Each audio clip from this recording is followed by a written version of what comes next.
بیمار ہوتے ہیں تو ڈاکٹر کے پاس جاتے ہیں، فریج خراب ہوتی ہے تو کسی مکینک کے پاس لے کے جاتے ہیں. تو دین کا مسئلہ بھی کسی عالم سے پوچھنا چاہیے. بالکل ہم تو کہتے ہیں ایسے ہی کریں، لیکن مسئلہ یہ ہے کہ ہم کسی آنکھ درد کی بیماری کے لیے جب آئی اسپیشلسٹ کے پاس جاتے ہیں نا، تو وہ ہمیں آنکھ کے لیے کوئی ڈراپس لکھ دیتا ہے. آج تک کوئی ایسا آئی اسپیشلسٹ نہیں جس نے آنکھ میں ڈالنے کے لیے تیزاب لکھ دیا ہو ہے، لیکن مولوی یہی کرتا ہے. ہاں، وہ تیزاب لکھ کے نہیں، بلکہ وہ کہتے ہیں دو بندوں کہتے ہیں اسے پکڑو اس کی آنکھوں میں تیزاب ڈالو. تو جب ڈاکٹروں والا اعتماد ہمیں علماء پہ ہو جائے گا تو پھر ہم کہیں گے کہ ٹھیک ہے. تو ابھی اس تیزاب سے بچنے کا طریقہ یہ ہے کہ علماء کے پاس جائیں، ان کو کہیں بتائیں یہ بات کہاں لکھی ہوئی ہے جو آپ بیان کر رہے ہیں. صرف یہ نہیں کہ بزرگوں نے فرما دیا ہے کہ رسول اللہ کی قبر اللہ کے عرش سے افضل ہے. اب یہ ایک جذباتی ڈاکٹرن ہے، یہ بکنے والی چیز ہے. حضرت عیسیٰ علیہ السلام کا اللہ کا بیٹا ہونا یہ وہ چیز تھی جو بکتی عیسائیوں میں، اور بکی ہے کہ دنیا کا سب سے بڑا شرک حضرت عیسیٰ کے نام کے اوپر لوگ کر رہے ہیں. 2.25 ارب Christians, 1.75 billion Christians on the face of earth, ایک اس شخص کے نام کے اوپر شرک پھیلائے ہوئے ہیں کہ جو دنیا میں امام الموحدین تھا، جس کی صفائی اللہ نے قرآن میں دے دی ہے. لقد کفر الذین قالوا ان اللہ هو المسیح ابن مریم، بے شک وہ لوگ کفر کر رہے ہیں کہ جو کہہ رہے ہیں کہ عیسیٰ ابن مریم ہی اللہ ہیں. وقال المسیح، جبکہ مسیح تو یہ کہا کرتے تھے یا بنی اسرائیل، اے اولاد یعقوب، اے بنی اسرائیل، اعبدوا اللہ ربی و ربکم، عبادت کرو اس رب کی جو میرا بھی رب ہے اور تمہارا بھی رب ہے. انہ من یشرک باللہ، بے شک جو کوئی اللہ کے ساتھ شرک کرے گا، فقد حرم اللہ علیہ الجنہ، تو ایسے شخص پہ اللہ نے جنت حرام کر دی ہے. ومأواہ النار وما للظالمین من انصار، اور اس کا ٹھکانہ ہے جہنم، اور وہاں پہ اس کا کوئی مددگار نہیں ہوگا.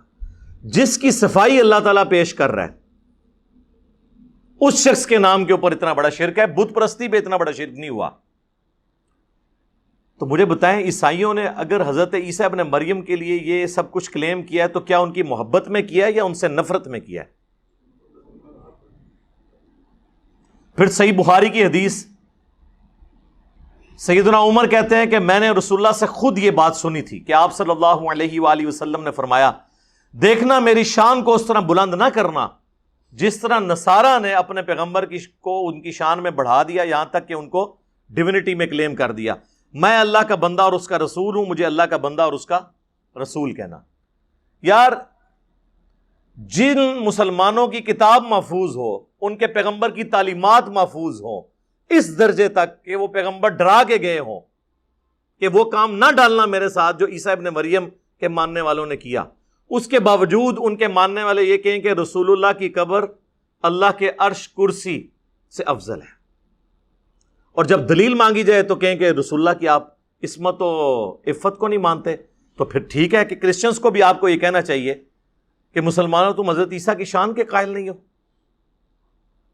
آپ لاکھ چیختے رہیں گے، قرآن کہتا ہے وجیہا فی الدنیا والآخرہ ومن المقربین، عیسیٰ ابن مریم دنیا اور آخرت میں اللہ تعالیٰ کے حضور وجاہت والے، عزت والے ہیں، اور مقربین میں ہیں. وہ نہیں مانیں گے، وہ کہیں گے جی اس طرح منو جی میں وڈیا نے منیا ہے، ہاں جی میں ساڈے وڈے مننے نے اوویں منو.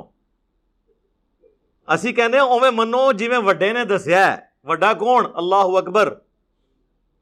اور وڈے دے بھیجے ہوئے وڈے نے محمد رسول اللہ صلی اللہ علیہ وآلہ وسلم نے سمجھایا ہے. جی بزرگوں کو نہیں یہ مانتے. جی دین بزرگوں کے ذریعے آیا اور یہ بزرگوں کے انکاری ہیں. ہم ان بزرگوں کے تو انکاری ہی نہیں ہیں. ہم نے ہی تو آگے لوگوں کو بتایا ہے کہ بخاری میں یہ لکھا ہے، مسلم میں یہ لکھا ہے. امام بخاری، امام مسلم کا تعارف اگر مجھ سے پہلے عوام الناس کے اندر اس عزت افزائی کے ساتھ موجود تھا تو اپنے ماں باپ، اپنے دادی دادا کو حلف دے کے پوچھیں کہ کیا اس طرح لوگ ذکر کرتے تھے؟ ہر بچے کے ہاتھ میں یہ حدیث کی کتابیں ہوتی تھیں پہلے. تو ہمیں کوئی کہے گا کہ بزرگوں کا احترام کیسے کرنا ہے؟ ہاں ان کے بزرگ جو ہے نا ان کو ہم ماننے کے لیے تیار نہیں ہیں. وہ بزرگ تو وہ آئے ہیں، وہ کہتے ہیں جی پرانے بزرگ ہیں. پرانے تو ہے ہی نہیں، درمیانے ہیں. پرانے تو ہیں پہلے 300 سال والے، 500 سال بعد تو ہم بھی پرانے ہو چکے ہوں گے. تو پرانے نہیں، یہ درمیانے ہیں. پرانے وہ ہیں جو بخاری مسلم حدیث ہے سب سے بہتر زمانہ میرا، پھر صحابہ کا، پھر ان کا جو ان کو دیکھے، پھر ان کا جو ان کو دیکھے، یعنی صحابہ، تابعین اور تبع تابعین. اس کے بعد جھوٹے لوگ پیدا ہوں گے، نبی علیہ السلام فرمایا، اور امانت میں خیانت کریں گے اور موٹاپے کو پسند کریں گے. جھوٹ بولنا، خیانت کرنا اور موٹی توندے رکھنا، یہ کس طبقے کی بدعت حسنہ ہے؟ دیکھ لیں انہی لوگوں کے بارے میں. اور ہم نے جن کی کتابیں یہاں پہ سجائی ہوئی ہیں، یہ وہ سارے ائمہ ہیں جو پہلے 300 سال کے اندر دنیا سے بھی تشریف لے گئے تھے. پیدا نہیں، یعنی وہ اپنا وقت گزار کے چلے گئے تھے. امام بخاری 256 میں فوت ہوئے ہیں، امام مسلم 261 میں، امام ترمذی 279 میں، امام ابو داؤد 275 کے اندر، امام ابن ماجہ 273 میں، امام نسائی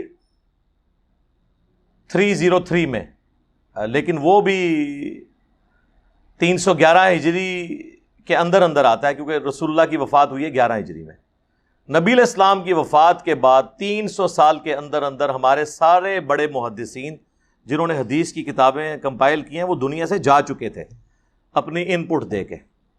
تو ان بزرگوں کو مانتے ہیں ہم. باقی تو خیر باتیں ختم نہیں.